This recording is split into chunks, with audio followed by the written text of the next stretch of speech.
Welcome to CMMS Radio, a podcast and general resource for all things CMMS, computerized maintenance management software, from selection to implementation to help you make better choices and have a successful CMMS journey.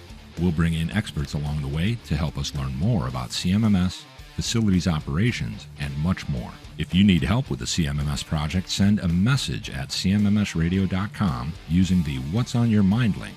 Suggest a topic, share your CMMS story, or ask questions. Thanks for tuning in, everyone. Today we are joined by Matt Singer. He's the CEO, and Mike Snyder, the COO and co-founder of Ecotrak Facilities Management Software.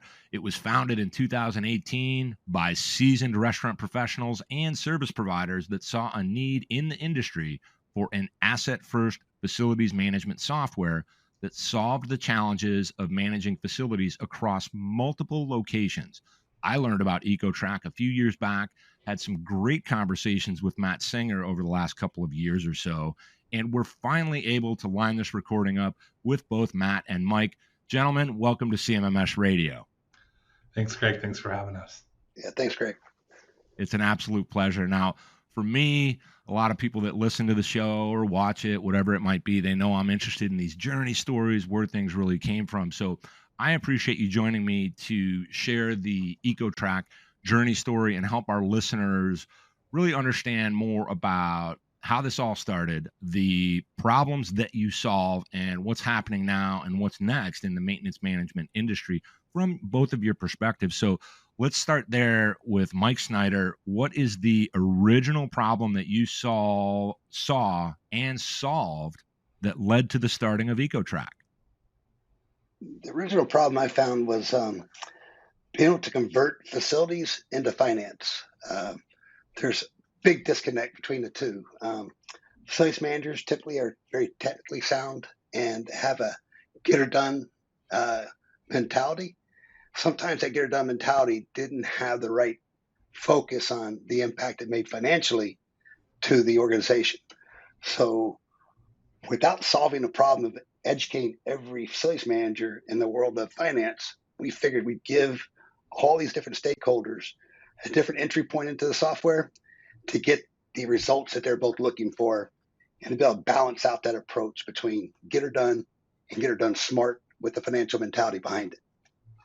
Got it. Now, when it comes to restaurants in particular, you have a very extensive background there, and you've been part of several organizations. So in that regard, were you even way back, let's say we go back around 20, 30 years, were you at that point still seeing the disconnect we hear about today when it comes to bringing those parts of the organization together within that context of maintenance is important for both of you?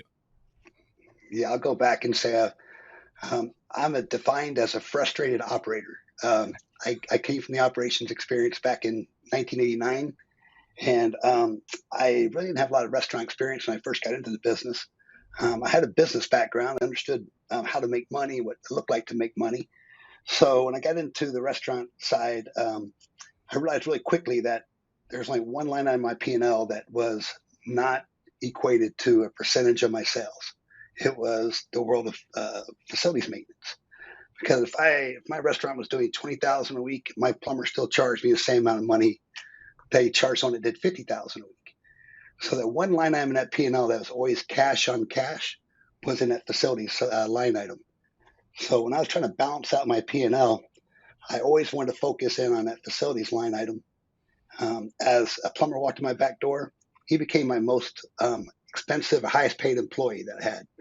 So when he came in, I wanted to learn everything I could about why he was there, what I could do to prevent him from being there, and then to really try to offset that event from ever happening again. So it started back in, like I said, when I first started the restaurant business, that was my mindset. I will say I made a lot of phone calls to repair companies that said, hey, you got to flip the breaker, and so getting that invoice like that really hurt me a lot when I put that into my P&L. So I want to try to find ways to educate not just myself, but other people in this industry on how to prevent those problems from happening again. Excellent. So now I want to switch it over to Matt. So, Matt, you have been with Ecotrak for about 5 years now, and you were at one point the CFO, and you are now the CEO, and you have extensive experience in the restaurant industry as well. So, can you tell us a little bit about your experience leading up to joining Ecotrak, as well as what you've seen and done in the last 5 years? I know it's a big question, so just do your best with it. Yeah, absolutely. So, yeah, Mike and actually kind of got started at the same time with Ecotrak. He started a little bit ahead of me in terms of getting into the restaurant business. He's got a few years on me, but both of us have a very similar background. Started in restaurant operations. I worked for many, many years, serving tables, managing restaurants, managing P&Ls. My background is just finance, so I moved into the finance side of the business. With multiple restaurant groups, finance, accounting, grew out several accounting teams, used a lot of software, worked with a lot of facilities professionals. And similar to Mike, he saw a gap from a facilities and operations side. I saw a gap where, trying to understand what was fluctuating in terms of the expenses. Why could I never explain, why in the summertime, my location's expenses would go out so much. And just not having good data to support the facilities team. I talked to Mike pretty early on when he was starting Ecotrak, and the passion he has for bringing together these worlds of facilities and finance. I think we together position ourselves really well with the backgrounds we have to help elevate the industry overall. So really excited to join the group in 2018 as we launched what we call Ecotrak version 1. So really quickly, Mike and I went into growing our team and selling the product. And fast forward to today, we've grown to about 170 brands on the platform and 13,000 locations across the country. So we've had a busy 5 years, and looking forward, we're excited to continue that growth. So it's been a fun journey. That's awesome. And those are the things about it that, for me, I can kind of reflect back, having gone through some similar things, maybe not at the same kind of scale, but what I really like about what you guys have done and what you're doing is there's a centricity about it. And that's what I'm always interested in, is kind of getting to the process behind what you do. So now, going back to Mike, I know you're the chief evangelist. You're also the COO at Ecotrak, but your journey started in, I would say, around 89. You've seen a lot in, the primary industry you serve, including the many changes to the restaurant industry over those years. What do you think has stayed the same, and what has changed over these last, we're going to call it 20 to 30 years? I think the philosophy of serving good food, taking care of guests is still the same. When it comes down into the world of how these restaurants are developing and building has changed a lot, because in the original days, it was more of a company-focused growth. And the company-focused growth really was about building a restaurant, purchasing assets to let them last for 10 years. It was all for longevity. Then all of a sudden you saw a shift in the world of franchising come in. And when the shift in the world of franchising came in, you start looking at a financial model, not just, again, when I first started, Norman Brinker was a mentor of mine. And Norman Brinker told me a couple of things. He come in the office and said, "Hey, Mike, all you need to do is focus on taking care of your customers, having a great atmosphere, and serving good food. Don't worry about the money. The money will come." We didn't even have an in-store P&L at the time. We just executed our business. Then all of a sudden, a shift about 10 years later, Norman was out of the business. We got into the world of finance, and all of a sudden, we started having in-store P&Ls. In-store P&Ls, and we get into the world of finance, and makes people make decisions a little bit differently. So also, you start looking at the investment model. The investment model had to then go down from saying we're going to spend a high level of capital in the development cost to reducing that development cost so you can grow and scale and then start returning your money faster. So with that, it made all kinds of decisions that you made on the development cycle change. It changed, again, how you engineered the building, what equipment you purchased, and at the life expectancy. And one of the things that we really want to study is, what is the estimated useful life behind every aspect of that restaurant or that business. That goes into your finishes, it goes into your exterior, it goes into your interior, it goes into every piece of equipment. So instead of having a 10-year life cycle, you went down to a 3-year life cycle. That's typically what the world of franchising looks at, as a 3-year life cycle. So with those types of parameters, it made all kinds of changes in this world of the restaurant industry in the last 24 or 5 years. Yeah, and it's I know that question is just you could go on and on about it, I'm sure, and I think giving that general kind of overview, those broad brushstrokes, helps people just understand what that evolution at least generally looks like and where the shift took place as far as what we're looking at when we're growing these organizations, these restaurants. I heard you talk about the franchise model a little bit and how the shift and the focus became more on the financial side as it impacts the overall rollout growth and gaining market share in the restaurant industry, all those types of things. Now I want to switch it back over to Matt, and I wanted to ask just a kind of a general question. Is there a very specific process that you can describe that your solution matches or enables when it comes to maintenance operations and how these frontline teams really work? And I want to keep it on mostly restaurants. Yeah, absolutely. It's similar to what Mike talked about. Is it really comes down to looking at the assets and understanding what's happening with each asset specifically. So, we take an asset first approach at how we design our software, and all of the workflow and data that we track is tied to a specific asset or piece of equipment. And what that allows us to do, it allows us to be very specific with how we route certain service requests, for example. So we make sure that the right vendor is getting notified, every time. It lets us track the maintenance, the preventative maintenance that's performed on the equipment, all the way through until the end of that asset's life cycle, whether it's getting, continuously fixed or eventually replaced by a new piece of equipment. So we're able to now measure, all the things that happen throughout the life cycle and get a really good grasp on, at what point does that asset no longer have use to me? When is it costing me more to keep a piece of equipment versus replace it?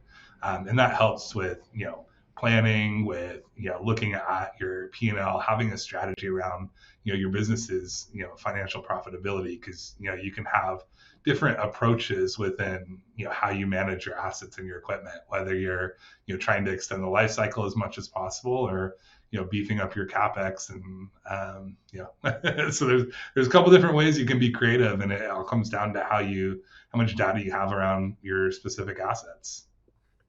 So not only do you have a specific process, especially like for me, when I think about this philosophy of asset first, what I like about that is I've always believed that when we look at the building envelope and we look at a site, I don't know if believe is the right word, but I've always looked at the site specific as the biggest, most important asset. But then I look at what's inside of it. What are the internal organs of that thing, so to speak, that are going to impact what happens on a daily basis. Now, the people are critically important. You can't remove that. And I'm not saying that they're not, but I've always thought that the assets, the pieces of equipment within a facility, restaurant or otherwise, represent its kind of lifeblood. There's lots of opportunity there for business operations improvement, as well as saving money. You're increasing uptime. You're avoiding disruption. If an air handler goes down in July or August or September nowadays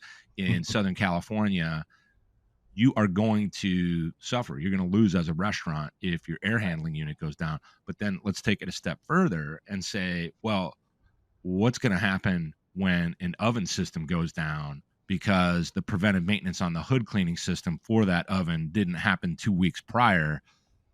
That becomes critical as well. So you're really covering all aspects of it. What I'm getting at, and I'm going to ask this question to Mike, when it comes to your observations over the years, and we look at restaurants, how they run, how they operate, these processes that they follow, right? We do these things in a certain way to get our maintenance going properly, to keep the facility running. Do you see it differentiating quite a bit from specific restaurant type or industry throughout, or is there kind of a baseline similarity across all those brands that you guys work with that you've seen? Yeah, there's a big variance between each ownership's approach to the restaurants. So we find that there's a big push for internal technicians now. Internal technicians are doing these preventive maintenances and are going in and making these minor repairs. So they're able to control those costs. And I think everybody's trying to find a way, like Matt was saying, to predict these costs, because these costs, when they start fluctuating in different types of seasons, it's huge on the cash flow, and cash flow is everything these days. So we're finding that different companies are taking approaches of internal maintenance versus some companies are a break fix mentality. They wait till things break down and they fix it. Other ones want a balance of a maintenance program versus a repair and then a capitalization program. So with all that, that's all kind of like Matt says, within that organization, that financial strategy could shift by quarter, all depending on what that looks like behind the scenes and that with that cash flow and the finance team. So as a facilities manager, a lot of times, you're asked all of a sudden, times get tough, like COVID came around. Times got tough with cash, and all of a sudden, everybody stopped their maintenance program because that was fixed cost that they were committed to. So they pulled back on that, and then once COVID came back, the business started coming back to normal, predictable level. They brought back certain maintenance programs, and they phased them back in. And I think that what we were able to show a lot of our customers were, hey, by the lack of maintenance here, you're seeing a spike in repairs here. So start this maintenance program, but this maintenance program you can probably hold back on. So we're able to help show them the value of their dollars, where their dollars being spent, and what value that is creating back in the industry. So I would say, there's really a mixed bag of approaches to the maintenance program. And what I love about our philosophy is we're able to adjust to all of them and then show them results and benchmark their results against how other people's approaches are. And one thing we do, we try to be advisory people. We're not just a software program. We're very much a service program. And we go back and try to show the value of our software to all of our customers, with to be able to benchmark and look at those type of things. So that is it's a different world out there. It really is. It's not. It used to be pretty straightforward. Yeah, I think, and what I'm thinking about as you're saying this, and I'm kind of imagining everything that you do and how it really works, quote unquote, in the real world, boots on the ground. If you're maintaining that position that, we want to be advisors to our clients and we want to be involved, not just when they come on board and they buy some software, but we want to see their processes improve, add more efficiencies, and maybe even start to achieve something that, we hear a lot about, maintenance management maturity or maintenance maturity model, all those types of things. Essentially what we're trying to do is get people in a position where they can get the things they're doing done. Then we want to see where we can improve on that, saving the minutes, the hours, the dollars, the cents, etc. And then we want to start focusing in a little bit more on reliability, meaning availability of said assets within that facility, whether it's a restaurant or not. So question I have now, this is going to be for Matt. When it comes to the emerging markets that you've been exposed to in these last couple of years, it's not just about restaurants, although that's a strong placeholder for you and kind of the impetus of where you started. I'm really curious, did getting other types of clients coming on board, like facilities management centric organizations, not restaurants, did it happen because somebody was part of a restaurant group and then maybe left and went somewhere and said, oh man, I love this system, I understand it, I know what it's going to do, and they just reached out and said, hey, can you help us over here even though it's not a restaurant? Is that how that happened? I'm trying to think back to the first customer we had outside the restaurant space. There's definitely a lot of movement, and there has been a lot of movement. And once, to Mike's point, we put so much of our efforts into the relationship we have with our customer. So it's not just about having a really good software. It's about helping share knowledge, but also learning from our customers. I think that's really what has helped us achieve that migration into new verticals. And we learn a lot too, every day we're learning as we add a new customer or, a new customer in a new vertical. And it's been fun to watch how this philosophy we have with really putting an emphasis on assets translates really well into, other brick and mortar type locations. So, I think you talked earlier about, the employees or the teammates that we have, and that's your human capital, right? You put a lot of effort and time into maintaining your employees, making sure they're always taken care of, right? Well, your assets are, the same, the same scenario with your assets, right? You've got to take care of them. You've got to maintain them, so that they're also providing the best output for your guest, whether it's a retail customer that's in your shop searching for clothes, or whether you're producing, a pizza, whatever it might be. So I think we try to take a relationship first approach at all the different verticals, and then try to fit their way of doing business into, a tailored solution for how they want to run their facilities. I like that, because sometimes I'll talk about it on the podcast. They're just in, I don't know how many conversations over the last 20 years, maybe even longer, where when you listen to and understand your potential client, your client's needs, then you can start to understand where you can really help. And that's really what we're doing. We create solutions, methodologies, we lean in hard on theories that are going to produce outcomes based on a process. Whether we see a gap or not, what we want is improvement. We want efficiency and improvement. So my next question is for you, Mike. What is your favorite thing so far about the evolution of Ecotrak for your clients and their outcomes? Well, I think we have a huge success story, because when I started this project, I call it, it's a lifelong project. And again, I always felt that there shouldn't be facilities managers, there should be asset managers. And asset management is what is on the first line of any facilities manager's job description. And if you don't know the assets you're managing, how do you manage them? If you don't know what your inventory is, you don't know it. So we're able to go in and define those. But our one of our largest customers, our oldest customer, just this past year restructured their facilities department to call them an asset management department. And instead of facilities managers always being on the back end of decision making, where they always said, I'm not in control, I'm only dealing with the problems that were handed down to me through a design or purchasing or an installation issue. This group moved their facilities management into the front side and helped them go into the procurement side. So now they're helping make decisions on the front side, but they're owning that asset's life cycle from the very beginning to the end. And one of the biggest things we try to be is we try to look at cost avoidance. We want to save money, take advantage of the warranty opportunities, and take advantage of the ability to not place a service call when someone trips a breaker.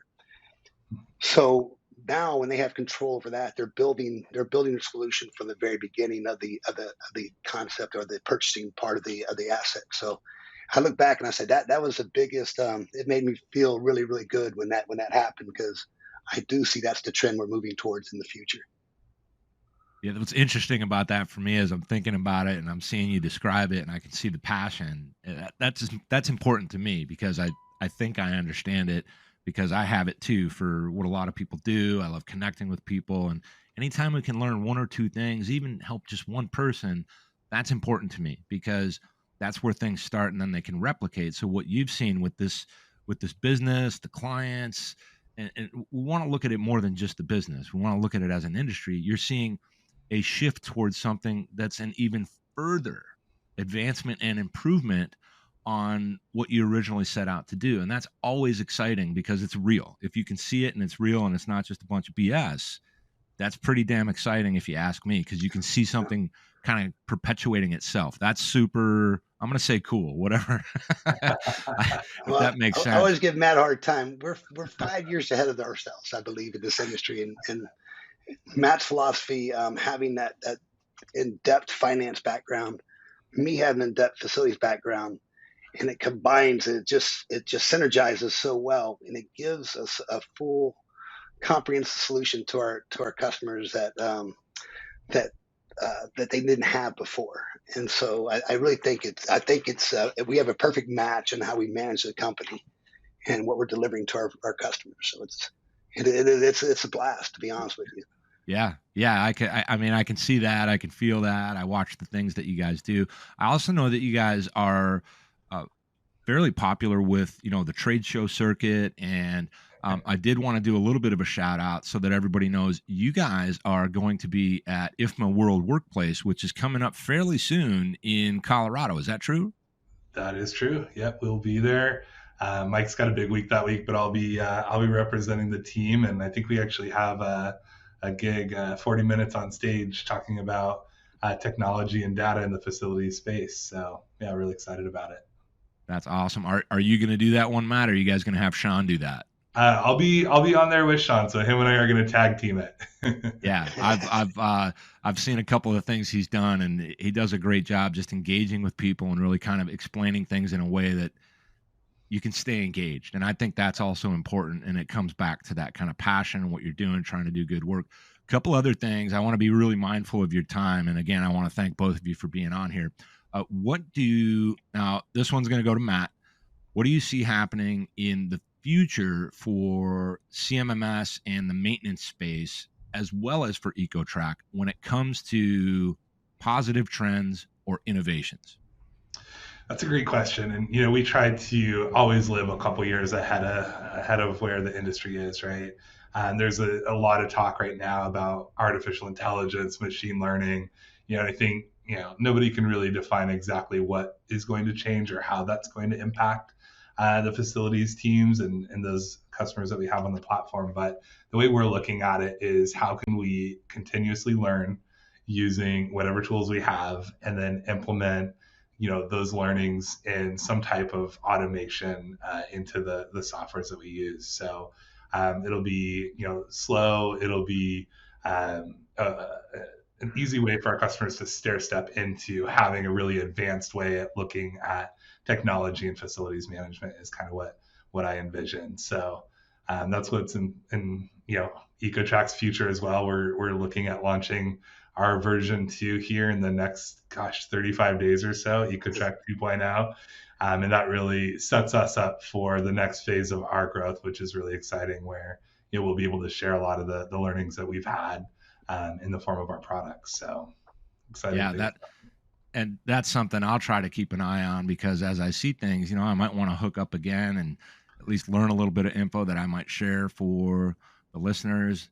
It's always important to see those innovations. Personally, I think AI is both great, and also we have to be careful if we just start there. You got to kind of build into that, and you have to learn what you're going to learn before you implement something, if that makes any sense. Now, I'm going to switch this question over for Mike, and I wanted to talk about trends that are maybe concerning for the maintenance industry as a whole. Is there anything in particular that you're hearing or seeing now that you think is a problem right now or is going to be a problem? And it could be anything that you're seeing from the maintenance world. Yeah, I think we still got the headwinds of the supply chain. I think that's still there. We're seeing it more in certain asset types, like HVAC is still behind. You got like the fryers and some cooking equipment is still behind. You're seeing other pieces starting to catch up with its simple refrigeration, all starting to catch up a little bit. But the supply chain is still going to be hitting us for another 18 months. So again, when you start looking at, like Matt was saying, the proactive replacement programs, you got to start planning a little bit further ahead of time. It's not this decision to repair versus replace isn't just an immediate decision anymore. A lot of times you're repairing something you should be replacing. So that, what do you do with that dollars? So I think that's a headwind. Also, in the world of the service providers, the industry they have with their labor pool. What you're seeing now is you're starting to see large companies go in and gather up some of the small companies, especially in Southern California. We've seen large companies come in and buy about 3 or 4 HVAC maintenance companies in the same region, same Orange County, and just trying to gather that labor pool and take ownership of that labor pool. So a lot of the small regional players are going to start going away, getting consumed by larger players. And also just the fact that just the number of technicians you have available is still on its way down, not the way up. I think the average age of technicians is over 60 years old now.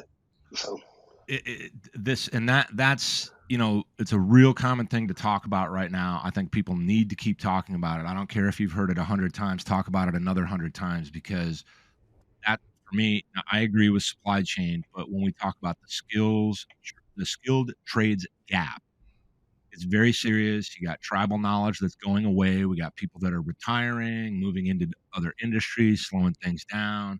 If you're not having, the right strategies in place to mitigate that, which really happens at younger ages for people to understand that these industries are critical. I mean, personally, without skilled trades, nothing happens. You can forget it. I don't care what industry it is. You can literally forget it. Uh, you got a sewage problem or something at your house, at your business, whatever, you're going to need someone that knows exactly how to deal with that. If you try to figure that out on your own, you're going to have a problem. I also think that uh, people that are utilizing solutions like yours or any of the many other ones that are out there, and I learned this recently from an episode that I did that's going to come out pretty soon, where people need to take those job descriptions of both the corrective and the preventive maintenance and really create detailed information behind how that really gets done so that those up and comers have that reference material, and then you want to create the behaviors for them to actually incorporate that. So that'll be enough on that, because we can go on, and I do it on every episode. I try to get to this, but now I want to ask you guys a couple of fun questions. So we're going to start with you, Matt. Okay, we're going to have to start winding it down here. Number one, what is your favorite music? Ooh, I'm gonna have to say country music. Southern California, born and raised, but I do love me some '90s country music. Nothing wrong with that at all. Nothing wrong with that. Some of my buddies are like just like you. They're all about it, and they share it with me, and I'm like, oh yeah, I get that. Nice message. Whatever the case may be, no wrong answers here. Next one for you, Matt. What is your favorite sport or hobby, whether you play it or you watch it or something to that effect? Also for me? Yeah. So I love watching football. More importantly, I love betting on football. So we're coming up on some drafts here in the next few weeks. So really looking forward to that getting started. That'll work. I mean, everybody's getting ready for football, and it's always an exciting time. Tons of stuff to bet on if you like doing that as well. Number 3, and this will be it for the fun questions for you, and then we're going to kick it over to Mike for that. But number 3 is your best advice for achieving a work-life balance. Ooh, I don't know. I don't know if I'm the right person to ask about that. It's a trick question. Depends on what you think balance is. I would say that, find what your happy balance point is, because I think for everybody it's very different, right? Some people are very motivated by being professionally very successful, and some people are very motivated by having a really strong life outside of your profession. So I think you have to know, what your balance point is, and then really stick to holding yourself accountable for achieving it. So it's not about anybody else, impacting your ability to do it. It's about you making it a priority to achieve yourself. So I like that answer. And remember, I said on all of these, there's no right or wrong answers. These are just fun questions for us to kind of provoke some thoughts. And now we're going to go backwards for you, Mike. What is your best advice for achieving work-life balance, whatever that actually means to you? I really think follow your passion. What you're passionate about is where you're going to spend the majority of your time. Some of us are very passionate about our work and about this endeavor we're in right now. So I would say that's what I look at. I follow whatever I think makes me feel right, makes me feel good. And so, it shifts. It shifts a little bit, but at this stage of our career and our existence, we're having fun, and we're trying to make this Ecotrak something that this industry really needs. And we know we're up against a timetable, so we know we're pushing really hard. But there'll be time to enjoy the fruits of our labor on the backside, right? And that's just but again, I think family is really important. You got to balance that free time with your family. Make sure you have your family in line, and that's important. But your family usually backs you up wherever your passion is too. Yeah. So yeah. That's kind of my thoughts there. Yeah, and for me, this is just my 2 cents, and I'm just spitballing here. I'm just because no right or wrong answers, but everybody's got to find their own way when it comes to that. Kind of like what both of you have said. So. There's lots of strategies out there, and I'm going to talk about that again in a minute. But now, remember, we're going backwards on yours. So for you, Mike, what is your favorite sport or hobby? Well, I'm a passionate sports fan from all different sports, but I'd say football and baseball. But I'm a Dallas, Texas guy, so anything that involves Texas sports. So I'm the man of every season. Yeah, So I like what you said there, because I used to have way back in the background on my podcast a jersey with the number 21 on it, but I put it away. So I'm talking about Zeke, and yeah. I think you and I might have something in common with heartbreak for the last 25 to 28 years. Oh yeah. I still remember the good old days when we did win the Super Bowl. So there you go. Way back then. We're still living on that. Everybody call it what it is. Yes. We know. We're real fans of that team. So last question for you, Mike. What is your favorite music? Well, people know me really well would say this is a trick question, because I can go and listen to music and not understand one word that's sung, but I'm still a 80s rock fan. If you want to know the truth, that's what keeps me going. Okay, that works. And like I said, no wrong answers here. We're just having some fun. And one quick thing, if you guys don't mind, I want to do a real quick shout out for someone that was recently on the podcast with me, just because I think it's important for some people out there to kind of check into this. His name's Rob Kavarowski, and he's got a program out there all around people that are dealing with bad bosses. And I just want everybody to know you can go and check him out. And he's got a website, How to Deal Boss. And when you go, you look at that program, if you want to buy it, he offered something special for CMMS radio listeners where they can get $50 off if they use the coupon code CMMSradio. I think it's important. I don't want to dive too deep into that, but I just encourage everybody to check that out, because if you're dealing with a bad boss, it's not all bad. There's a way, and we're all trying to do good stuff, good, bad, or indifferent. So go and check that out. Coach Rob K can help you out. And then last but not least, I want to thank you, gentlemen, for being with me today on CMMS Radio. And for everyone to get in touch with Matt Singer or Mike Snyder, you can find them on LinkedIn, and be sure to check out Ecotrak. You can do that at www.ecotrak.com. That's ECOTRAK.com. You can learn about them, how they work, and who they serve. And remember, they are going to be at IFMA World Workplace coming up in Colorado. So if you're going to be at that particular convention, it's an amazing convention. I've been to it a few times over the years. Make sure you check them out. And any last words, gentlemen, other than have a great... Hopefully none of our employees are listening to the Bad Bosses plug, but yeah, exactly.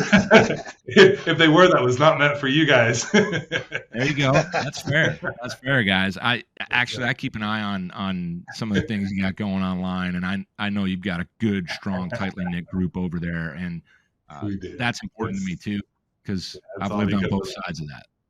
Our team's amazing. They're the ones that really motivate us. So, Greg, thanks so much for having us. This was a ton of fun. And, yeah, look forward to talking to you soon and hopefully seeing you all at IFMA. Awesome. Thank you, gentlemen. I really appreciate it. Have a great day. All right, you too. Bye. Did you find this episode helpful? Please send us some feedback, suggest a topic, or ask a question. Reach out to CMMS Radio if you need a co-pilot on your CMMS project. Visit CMMSradio.com and use the What's on Your Mind link. Thank you for tuning in to CMMS Radio, your resource for all things CMMS, from selection to implementation, to help you make better choices, learn from industry experts, and have a successful CMMS journey.